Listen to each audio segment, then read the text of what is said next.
یہ جو سینٹ میں قومی اسمبلی میں جو معاملہ پیش آیا ہے ان کی جماعت اسلامی کے سینیٹر کی طرف سے، وہ انتہائی افسوسناک ہے. ہم اس کی جماعت اسلامی وہ پارٹی ہے ہر دور میں جرنیلوں کی اعلی کار رہی ہے، یہ ہر دور میں اسٹیبلشمنٹ کی اعلی کار رہی ہے. یہ ضیاء الحق کو امیر المومنین کہتے تھے، یہ ان کی جو ہے وہ کیبنٹ کا حصہ تھے. اس مشرف صاحب کے فائدے اٹھائے، ایم ایم اے میں سارے فائدے انہوں نے اٹھائے. آج وہ کہتے ہیں کہ ہم اس کی جو ہے وہ دعائے مغفرت نہیں کریں گے. اس سے زیادہ کوئی اور بددیانتی اور منافقت ہو نہیں سکتی. ہمیں تو یہ چہرہ پہلے سے پتہ ہے، کراچی کے لوگ اور پاکستان کے لوگ ان کے اس تضاد والے چہرے کو، منافقانہ چہرے کو اپنی آنکھوں سے دیکھیں. ناظرین، تفصیلات میں جانے سے پہلے آپ سے گزارش ہے کہ اگر آپ ہمارے چینل پر نئے ہیں تو پلیز ہمارے چینل کو سبسکرائب کریں، لائک کریں اور شیئر کریں تاکہ ہماری حوصلہ افزائی ہوتی رہے، اور اپنے کمنٹ سے ضرور آگاہ کریں تاکہ ہم اپنی نئی آنے والی ویڈیوز کو بہتر سے بہتر بنا سکیں. Thank you. صاحب سے بہت سارے اختلافات کیے جا سکتے ہیں، لیکن ان کے اوپر یہ الزام لگا کہ انہوں نے امریکہ سے ڈبل گیم کیا ہے. 2008 میں ان کی حکومت ختم ہوئی ہے. اس ڈبل گیم کی وجہ سے ان کی حکومت کو گرا دیا گیا. امریکہ انوالو تھا اس وقت کے تمام جو کرتا دھرتا تھے وہ سارے انوالو تھے، اور یہ موومنٹ چلی، لائرز موومنٹ اور ساری موومنٹ، اور ان کو فارغ کر دیا گیا. یہ جنرل مشرف جو ڈبل گیم کر رہے تھے امریکہ کے ساتھ، وہ اپنی گھر کے لیے کر رہے تھے، اپنے خاندان کے لیے کر رہے تھے، وہ اس پاکستان کے لیے کر رہے تھے. آج جو لوگ بڑے شادیانے بجاتے ہیں افغانستان فتح ہو گیا، اگر مشرف یہ ڈبل گیم نہیں کرتے تو یہ افغانستان فتح کر کے دکھاتے. اگر مشرف یہ ڈبل گیم نہیں کرتے تو پھر آپ بہت سارے نام آج زندہ نہیں ہوتے اس دنیا میں. بہت ساری چیزیں کہیں نہیں جا سکتی ٹی وی پہ، بتائی نہیں جا سکتی ٹی وی پہ. تو جو لوگ یہ کام کر رہے ہیں، جو لوگ یہ منافقت کر رہے ہیں، جماعت اسلامی کے لوگ، ان کو ہوش کرنا چاہیے. اگر وہ آئے مجھ سے، میں بیٹھ کر مناظرہ کریں، میں اس ملک کی سالمیت اور اس کی نیشنل سیکیورٹی کی وجہ سے بہت ساری چیزیں میں کیمرے کے آگے کہہ نہیں سکتا. آئے میرے سامنے بیٹھے، میں ان کو بتاتا ہوں کہ مشرف نے اسلام، اگر آپ بات کرتے ہو جہاد کی، اسلام کی، تو کیا کچھ نہیں کیا ہو. ہمیں چیلنج سے غرض نہیں ہے، لیکن ایک شخص مر گیا، آپ اس کی فاتحہ کرنے کے لیے آپ چیمپئن بن رہے ہو کہ آپ نہیں کرو گے. آپ پتہ نہیں کس کی فاتحہ خوانی کرواتے ہو، کس کے لیے دعائیں کرواتے ہو. یہ منافقت ہے، یہ کھلی منافقت ہے، اور ہمیں اس پر افسوس ہے. ہم اس پہ احتجاج کرتے ہیں، ہم ریکارڈ کراتے ہیں اپنا احتجاج. اس سے ہم اس کی شدید الفاظ میں اس کی مذمت کرتے ہیں. اس سے بڑی زیادہ بددیانتی کوئی اور ہو نہیں سکتی. سارا پاکستان پیپلز پارٹی کی صوبائی حکومت کو خدارہ سمجھائے کہ یہ ایک لاوا پکڑا ہے. 40-45 سالوں سے شہر میں آگ اور خون کی ہولی کھیلی گئی ہے. اس سے کم مسائل تھے اس وقت. پیلے اسکول آباد تھے، کوٹا سسٹم پہ نوکری تھوڑی مل جاتی تھی، شہر صاف ہو جاتا تھا، ٹرانسپورٹ کا نظام کچھ تھا، نوکری مل جاتی تھی. آج کچھ بھی نہیں ہے. آج اس 1984-78 سے زیادہ برے حالات ہیں، زیادہ تعصب ہے، زیادہ حق تلفی ہے. تو آج اگر یہ ایم کیوم نہ ہو اور لوگوں کو آزاد چھوڑیں تو ہر گلی میں ایک گروپ بنے گا اور وہ پھر قانون اپنے ہاتھ میں لے گا، وہ ہماری بھی بات نہیں سنے گا. تو ہم یہ پاکستان کے لیے کہہ رہے ہیں، خدا کے واسطے ہماری بات، ہماری فریاد سنی جائے. میں بہت مؤدبانہ، بہت آرام سے، بہت تحمل سے یہ بات کہنا چاہ رہا ہوں کہ آصف علی زرداری صاحب، خدا کے واسطے آپ اس پہ توجہ دے کر یہ مسئلے حل کریں. آپ نے جو ایگری کر رکھا ہے، آپ کے وزراء آپ کو صحیح بات نہیں بتاتے. وہ آپ کو جو شہر فتح کرنے کی آپ کو داستانیں سنا رہے، شہر فتح نہیں ہوگا. یہ شہر اس طرح فتح نہیں ہوگا. 8 پنک بسیں چلا کر آپ اس شہر کے دلوں کو نہیں جیت سکتے.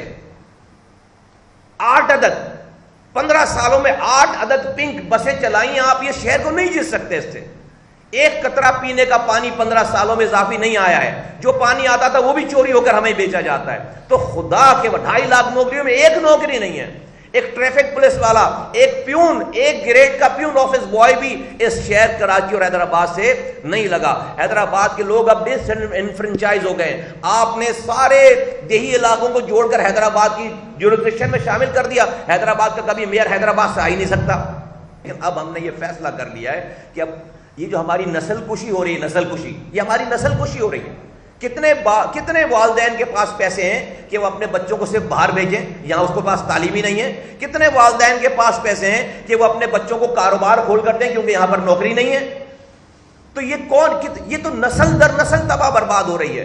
تو اس لیے ہم نے یہ فیصلہ کیا ہے کہ اب ہم ایک ایک کر کے مرنے کے بجائے ہم اپنے لیے جدوجہد کر کے مرنا چاہتے ہیں. بھلے آپ کی پولیس کی گولی سے مار دیے جائیں، لیکن ہم اب سڑکوں پر آ کر اپنے حقوق مانگ کر مرنا چاہتے ہیں. ایسے گھر میں بیٹھ کر گٹر ملا پانی پی کر مرنے سے اور اپنے آپ کو کاؤنٹ نہ کروا کر مرنے سے، اس ظلم کو اسی طرح چھوڑ کر مرنے سے ہم گناہگار نہیں مرنا چاہتے.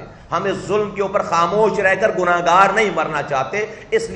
اس لیے فیصلہ کر لیا ہے کہ ہم نے کہ 12 تاریخ کو وہ پہلے فوارہ چوک پہ بہت بڑا جلسہ کرے گی، احتجاج کرے گی، اور اس کے بعد ہم وہیں پر بیٹھ جائیں گے. اگر اس وقت تک ہماری بات نہیں مانی گئی ہم وہیں پر بیٹھ جائیں گے لامحدود دنوں کے لیے. ہم اپنے گھروں میں نہیں جانا چاہتے. ہم اس کنڈیشن میں اپنے گھروں میں، اپنے علاقوں میں نہیں جانا چاہتے. کراچی کا نوجوان ہم سے مطالبہ کر رہا ہے، کراچی کے لوگ ہم سے مطالبہ کر رہے ہیں کہ آپ لوگ کچھ کریں، خدا را پریکٹیکلی کچھ کریں.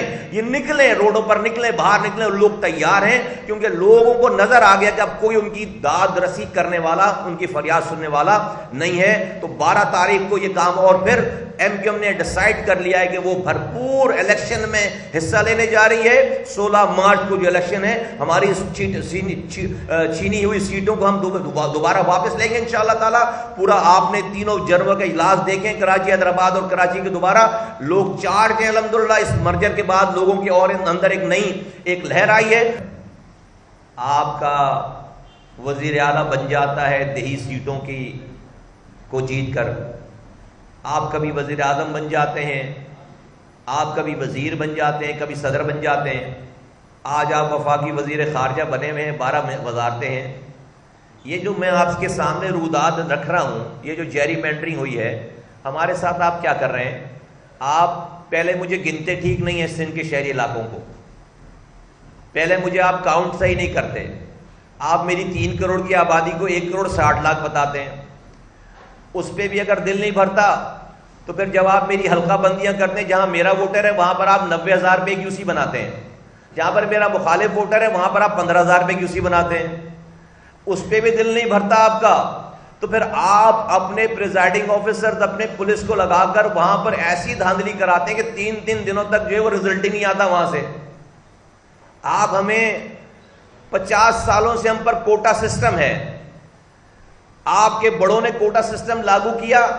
آج کی یہ پیپلز پارٹی جو اس کوٹے پہ بھی کوٹا نہیں دے رہی. 2.5 لاکھ نوکریاں دی گئی ہیں، 40% کوٹا شہری علاقوں کا ہے. تو 40% نوکریاں 2.5 لاکھ نوکری میں ملنی چاہیے نا. ایک نوکری کراچی حیدرآباد والوں کو نہیں ہے.